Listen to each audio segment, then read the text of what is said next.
À la mort de Louis XVIII, qui n'avait pas d'enfant, c'est son frère, le comte d'Artois, qui devint Charles X.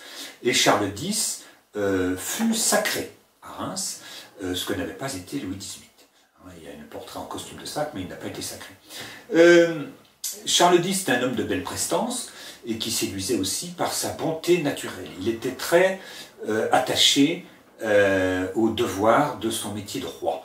Et de manière peut-être un peu trop scrupuleuse, au bout du compte, à voir que ça va créer, finalement lui attirer plutôt des ennuis. Il a vécu lui aussi en émigration, c'était une figure de l'émigration, vous vous rappelez-vous de l'affaire de Quiberon, etc. Et j'en profite pour signaler que, vous voyez, il se produit des révolutions, et en réalité, les acteurs de la Révolution et de l'Empire, beaucoup sont encore vivants. Hein. Napoléon était né en 1769, Louis XVI en 1754, Louis-Philippe sera né en 1775. Donc vous voyez, c'est une période de temps quand même assez courte, qui explique que les émotions restent puissantes. Et Charles X garde comme président du Conseil le comte de Villèle, qui était en place sous Louis XVIII, mais il va prendre quelques mesures qui vont de nouveau faire craindre un retour de l'Ancien Régime qui semble difficile et qui ne s'est pas du tout produit pour l'instant. Mais c'est toujours à cause de cette lancinante question des biens nationaux, hein, très importante question. Et Charles X, le comte de Villèle, va faire voter une loi d'indemnisation pour les émigrés spoliés par la confiscation des biens nationaux, qu'on va appeler, que l'opposition va appeler le milliard des émigrés. Un milliard, c'est pas énorme, enfin en réalité, sur le nombre de gens, ça n'est pas si colossal. Il va y avoir aussi une loi qui va favoriser, non pas en 2020, mais favoriser le droit d'aînesse pour préserver les fortunes, parce que la monarchie, ça va quand même aussi, normalement, avec l'existence d'une aristocratie qui doit avoir une certaine fortune pour représenter quelque chose. Et des mesures favorables à l'Église. Et vous voyez que l'anticléricalisme de la Révolution reste toujours présent. Favoriser l'Église, c'est inquiéter les anciens révolutionnaires. Donc ils s'inquiètent. Oh, les pauvres petits, ils sont très inquiets, ils ont peur. Ouh.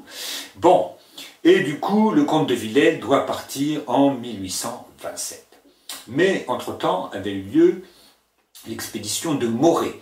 Alors, l'expédition de Morée, elle est liée à la lutte des Grecs pour leur indépendance. Les Grecs, depuis des siècles, ils sont occupés par l'Empire ottoman, hein, qui occupe une partie de l'Europe. Et ils voudraient bien, puisqu'on est au 19e siècle, ils se disent c'est le siècle des nationalités, nous aussi, on voudrait bien faire valoir notre nationalité. Ils voudraient avoir au moins une autonomie, et même mettre un État grec donc contre les Ottomans. Donc vous voyez, l'Empire ottoman, qui a cessé depuis bien longtemps de s'étendre, il est tombé en décadence, c'est l'homme malade de l'Europe, mais on ne sait pas quoi en faire. On veut bien le couper en morceaux, mais on se dit qui va avoir les morceaux. Donc on est toujours prudent, il y a toujours des grands accords internationaux pour s'occuper de cette question. Et du coup, c'est une escadre franco-anglo-russe, hein, plus de navires anglais, puisque les Anglais aiment bien aller sur le petit bateau sur l'eau, qui va bombarder la flotte égyptienne, turco-égyptienne, puisque l'Égypte fait partie de l'Empire ottoman, d'Ibrahim Pacha, en rade de Navarin, qui est un port de Grèce. Et ensuite, un corps expéditionnaire va soutenir la lutte, enfin plus exactement, s'interposer entre les patriotes grecs et les troupes ottomanes de 1828 à 1833. Il sera sous les ordres du général Maison, qui deviendra maréchal de France. Et cette intervention aidera à faire naître un nouvel État grec indépendant qui mettra encore bien longtemps à devenir ce qu'il est aujourd'hui. Donc vous voyez, c'est tout à fait le 19e siècle, la lutte pour les nationalités, qui en fait est née sous l'Empire, mais qui est aujourd'hui soutenue par les Bourbons, parce que les temps ont changé et qu'on s'adapte à son époque. Et donc après 2 ans après le départ du comte de Villèle, c'est le prince de Polignac qui va être appelé à la présidence du Conseil. Et le prince de Polignac passe pour un fiefé réactionnaire, et ainsi que ses ministres. Donc, il va essayer de contrer cette réputation en offrant des belles victoires prestigieuses à la France. Et on va prendre pour prétexte le coup de chasse-mouche qui a été donné par le Dey d'Alger aux représentants français en 1826, qui avait d'ailleurs entraîné en 1827 le blocus d'Alger par la flotte française, pour lancer la conquête de l'Algérie. En réalité, ce n'est pas tout à fait la conquête de l'Algérie, c'est la prise d'Alger. Hein. La conquête de l'Algérie viendra plus tard. Et cette brillante prise d'Alger, enfin, une grande réussite, eut lieu le 5 juillet 1830.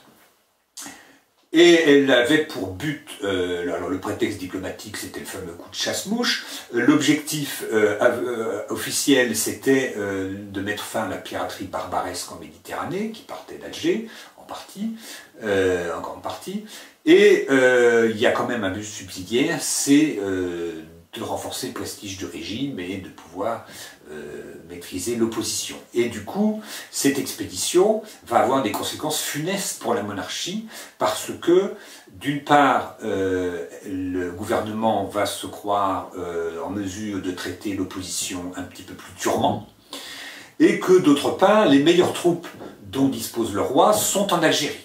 Et donc, elles vont cruellement manquer au moment critique. Et le moment critique arrive justement au printemps de 1830. Et c'est là que Charles X va être victime de son sens du devoir et de ses scrupules. Parce qu'il veut défendre la charte. La charte, ça n'est pas tout à fait une constitution. Ça n'est pas tout à fait un régime parlementaire. Quand la Chambre est contre lui, il n'est pas obligé, sur le papier, de changer de ministre.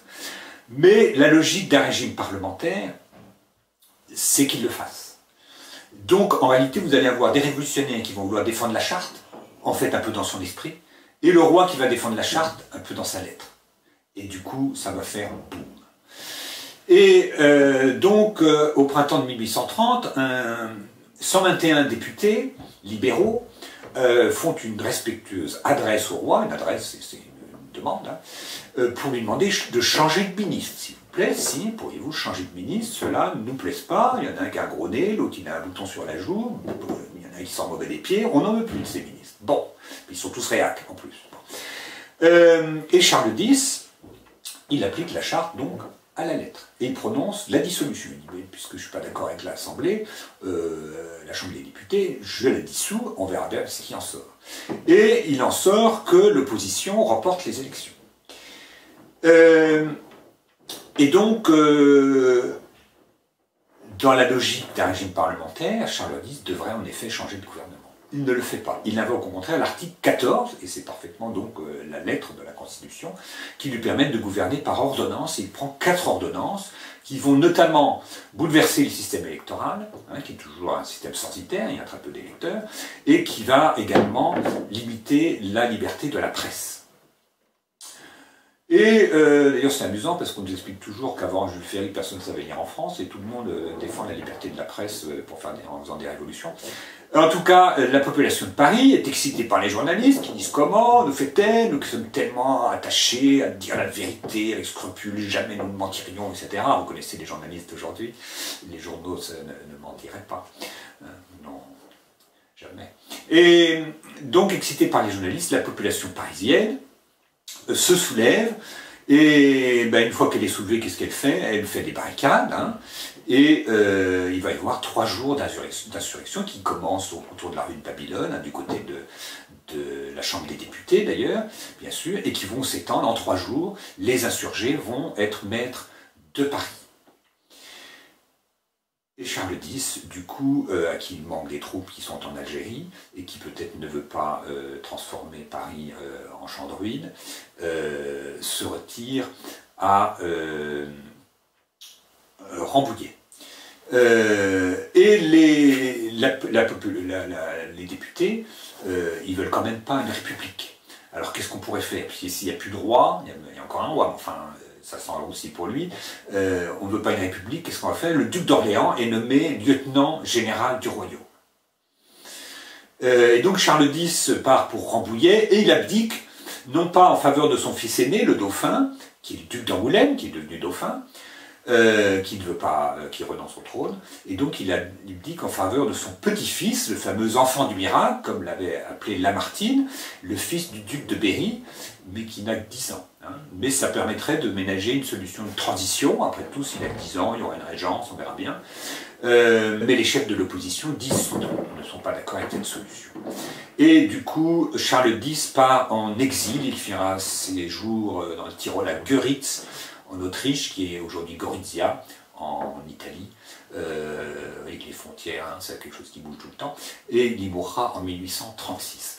En attendant, le duc d'Orléans, qui était lieutenant général du royaume, va être présenté au balcon de l'hôtel de ville par Lafayette. Et oui, il est toujours là, Lafayette. Hein, et Lafayette, c'est un partisan, depuis la Révolution, de la monarchie constitutionnelle. Hein, d'ailleurs, on en a une, donc je ne sais pas trop il se plaint.